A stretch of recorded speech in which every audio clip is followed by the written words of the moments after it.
A gente cai, mas levanta. Do nada, o Instagram foi derrubado aqui, o nosso ao vivo. Só aguardar a gente retornar aqui, os nossos seguidores.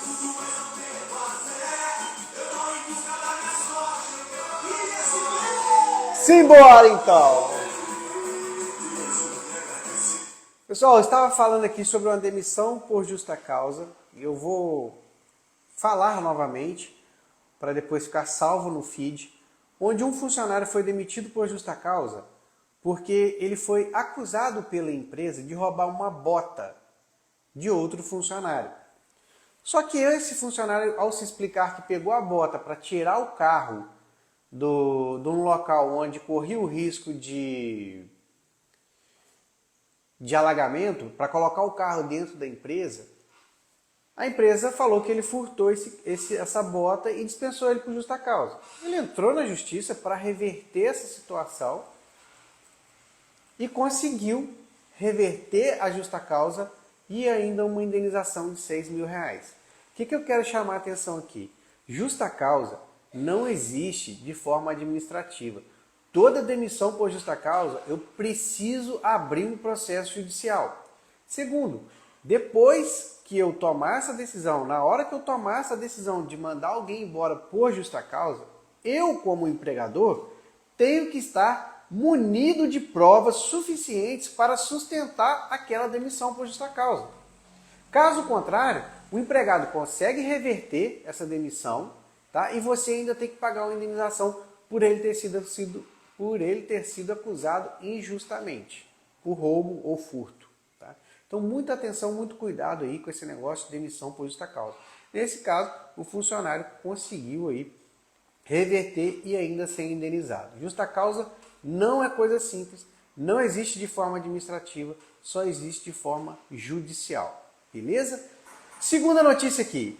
O INSS divulgou que foi descoberto um roubo de dados do sistema do INSS por uma quadrilha que se beneficiava com aquelas informações de aposentados.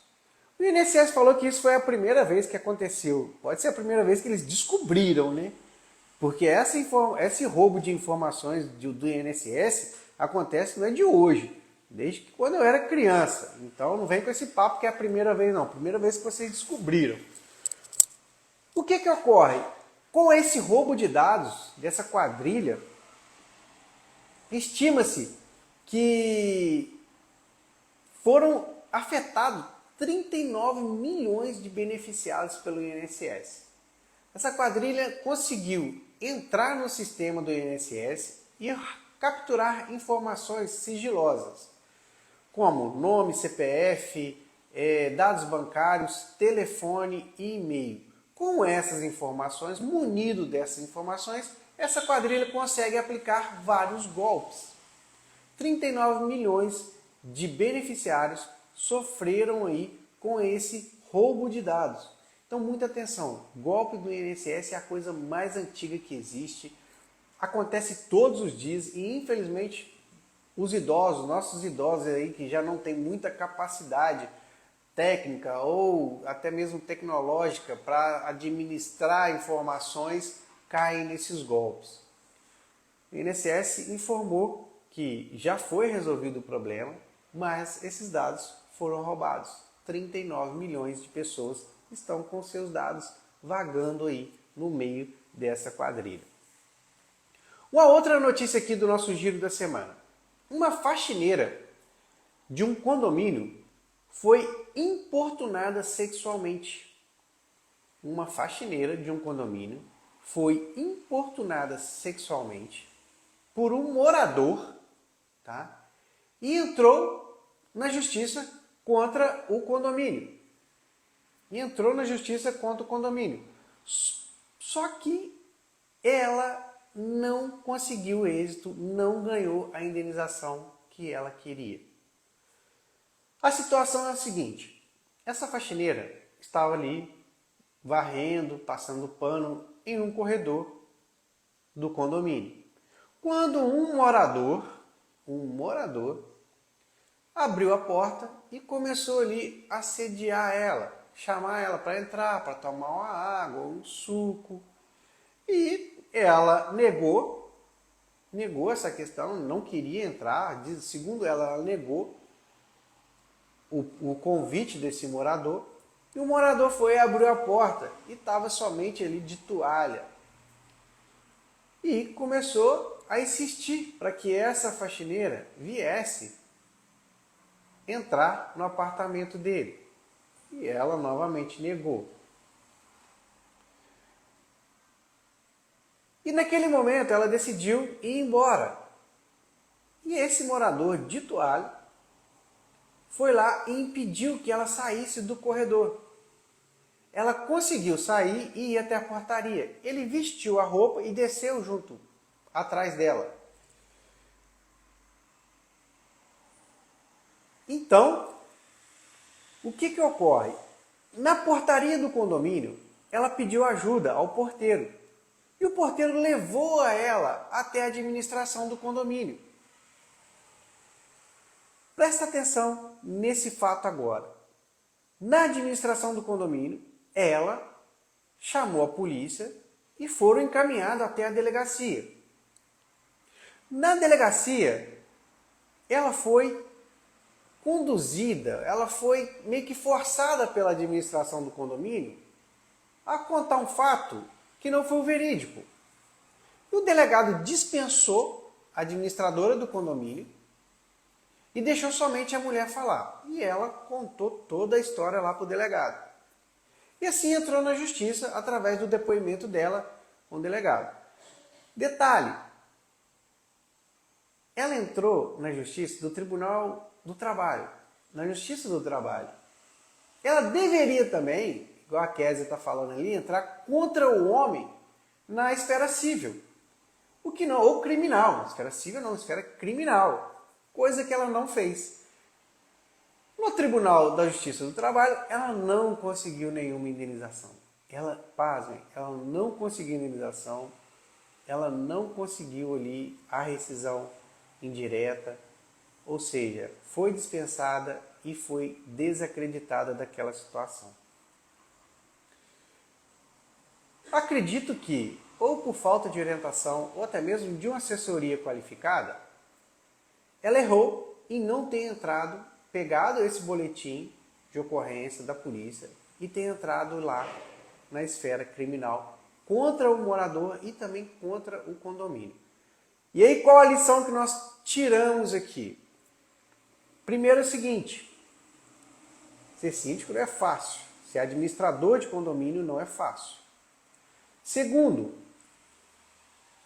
muitas situações ocorrem dentro de empresas, dentro de condomínios ou equiparados a empresas que fogem da administração do proprietário, do dono. Mas o que ele poderia ter feito? O condomínio, a administradora do condomínio, vamos colocar que isso aconteceu dentro de uma empresa.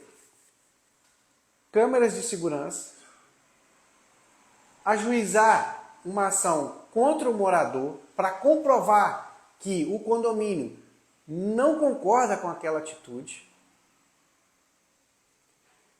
E se é dentro de uma empresa, advertência por escrito, dispensa do colaborador, porque o que tem acontecido hoje de situações que estão gerando indenizações para as pessoas que não tem nada a ver com o administrador ou com o dono, está muito grande.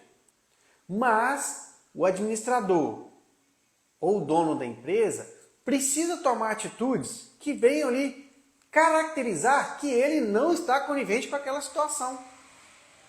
Então, muita atenção nisso. Caso ocorra algum abuso sexual, algum assédio moral dentro da sua empresa, dentro do seu condomínio, dentro do lugar que você administra, tome todas as providências cabíveis. Não fique alheio à situação. Isso está ocorrendo, muitas empresas sendo condenadas porque as empresas estão alheias à situação, estão deixando a vida levar, estão deixando o barco correr. Não deixe isso acontecer. Beleza? Então vamos lá então para o nosso tema principal, que o nosso tempo está corrido aqui. O nosso tema principal de hoje é sucessão empresarial. O que é a sucessão empresarial? É aquele momento que ocorre em que o pai decide passar para o filho a empresa.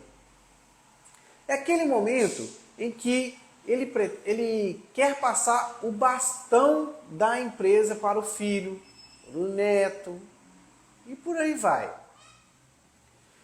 A sucessão empresarial, juridicamente, ela é muito fácil de acontecer.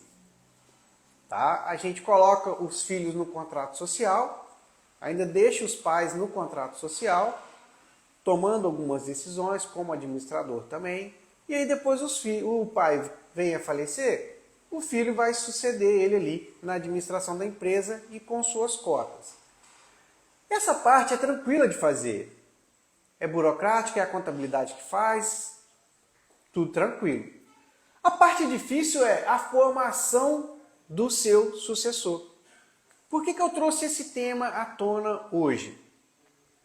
Essa semana eu participei de 3 reuniões em empresas diferentes em que estava ali caracterizada a sucessão em estágios diferentes. Primeiramente eu fui em um cliente nosso em que a sucessão já aconteceu. Os pais não tomam decisão mais na empresa. Somente os 2 filhos tomam a decisão.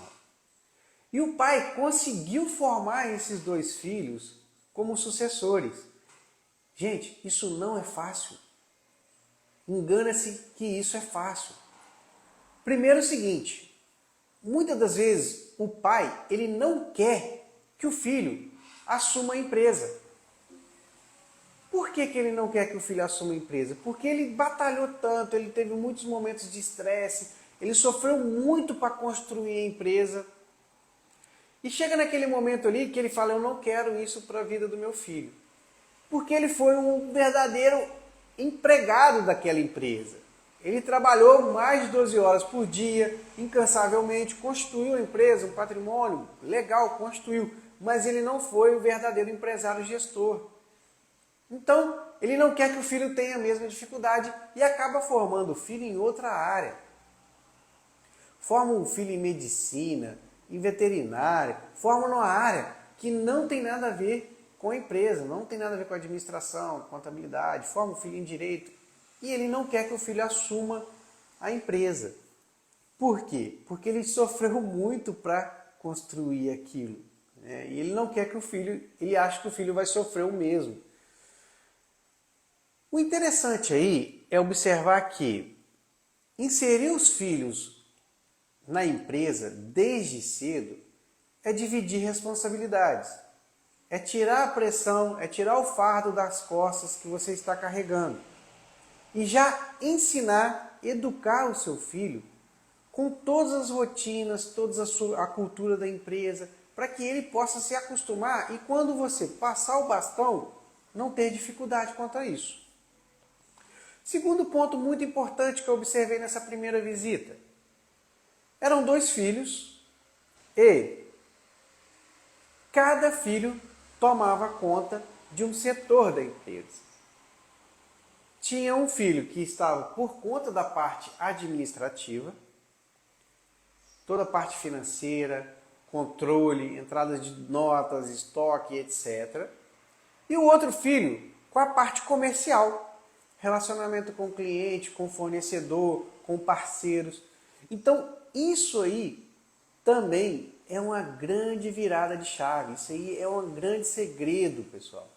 Se você tem uma empresa, pega os filhos e coloca todos eles num balaio só, não define funções para ninguém, isso vai ser um pandemônio, isso vai ser uma confusão danada.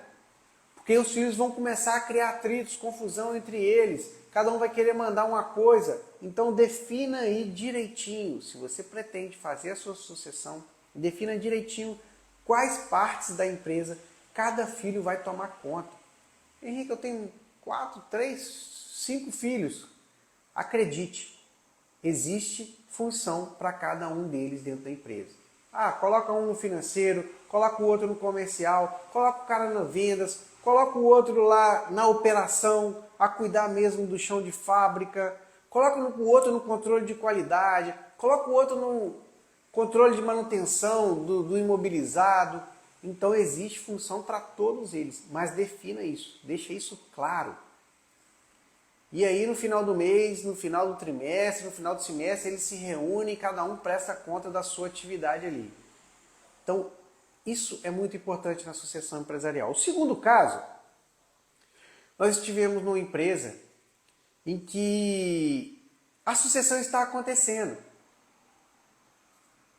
E o casal, os pais, o pai já não está mais na operação da empresa, não se envolve, mas a mãe, ela se envolve demais. Ela não passa o bastão da empresa, ela não larga o osso. Existem ali os dois filhos que estão assumindo a empresa, estão tocando, está fazendo isso muito bem, entendem perfeitamente os processos, entende perfeitamente ali qual é a rotina da empresa, qual é a função de cada um. Mas o pai ou a mãe ali que está não deixando os filhos avançarem. Se eu estou passando o bastão, se eu estou criando esse processo de sucessão, é muito importante que eu deixe os meus filhos tomarem decisões. Porque senão, o que acontece? No momento que eu decidi sair da empresa, como pai, como criador dessa empresa, os meus filhos vão se sentir perdidos. Por quê? Porque eles estão sempre esperando alguém tomar a decisão para ele. Então, no processo de sucessão, se você quer continuar numa empresa, e aqui vai o segredo, você que é o pai, seus filhos já estão trabalhando na empresa, existe ali a configuração definida do que cada um está tomando conta na empresa. É importante que você também, tome conta de uma parte da empresa. Você toma conta do financeiro? Então deixa os meninos tocarem o resto. Deixa os meninos tomarem as decisões. Logicamente você está ali como um pai e você precisa orientar. Mostrar algumas coisas que talvez eles não estejam enxergando. Alguma armadilha, algum golpe. Mas, se eles decidiram tomar decisões, se eles têm as responsabilidades deles dentro da empresa, é importante que você salte essa corda. E você toma conta ali do seu setor. Se der errado lá na frente, você vai calcular o risco ali naquele momento.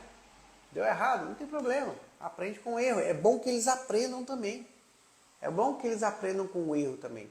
Porque senão, caso você saia da empresa, eles não vão saber tomar decisões.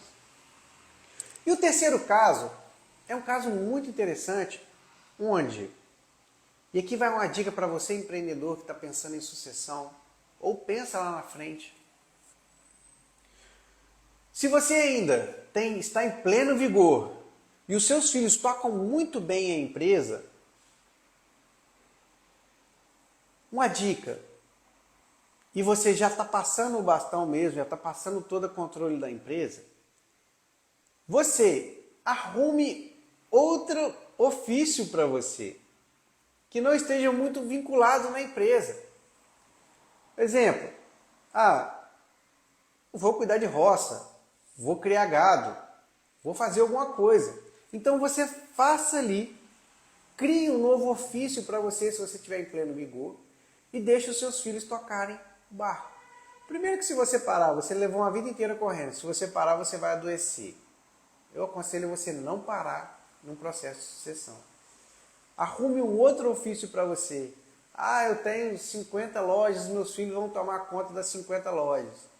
Você tem outro ofício para fazer? Não. Pega uma lojinha dessa, das 50, para você tomar conta.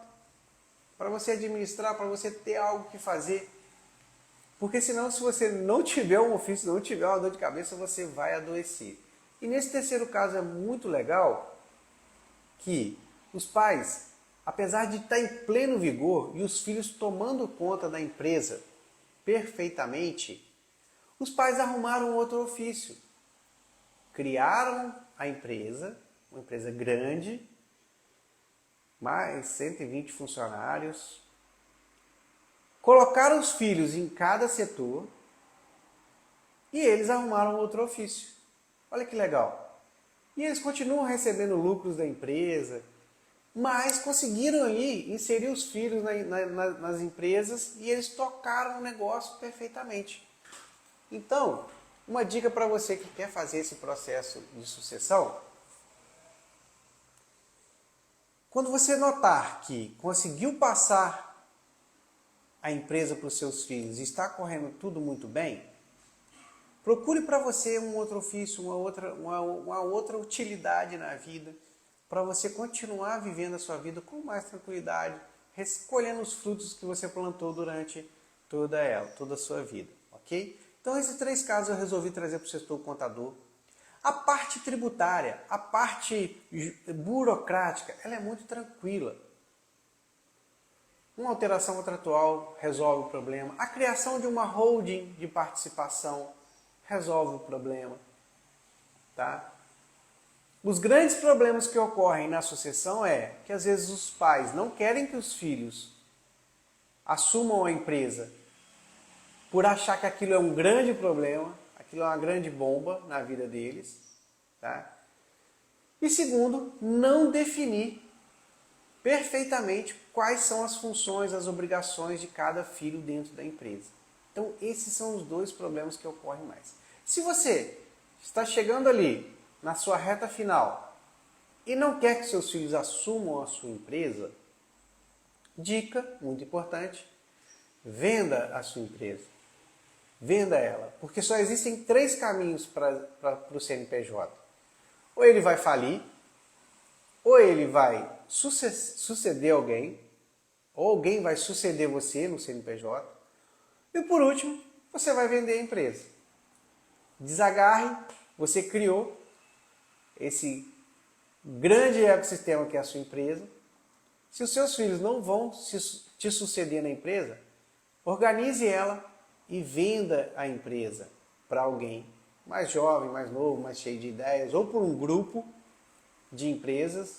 Venda ela, faça uma grande captação de recursos, e aí você vai fazer outros investimentos aí para viver até o resto da sua vida. O que não pode é achar que o fim nunca vai chegar, porque o fim chegará para todos nós. Beleza? É isso aí então, pessoal. Finalizamos aqui o Sextou Contador. Muito obrigado por você que nos acompanhou até aqui. Espero que você tenha gostado. Se você gostou desse conteúdo, compartilhe com alguém, curta, comente, que isso é muito importante para o nosso trabalho. Eleva aí até a nossa autoestima e também ajuda o nosso conteúdo a chegar a mais pessoas. Muito obrigado. Desejo para você sorte, saúde e sucesso. Beijo grande, bom final de semana e sextou, galera!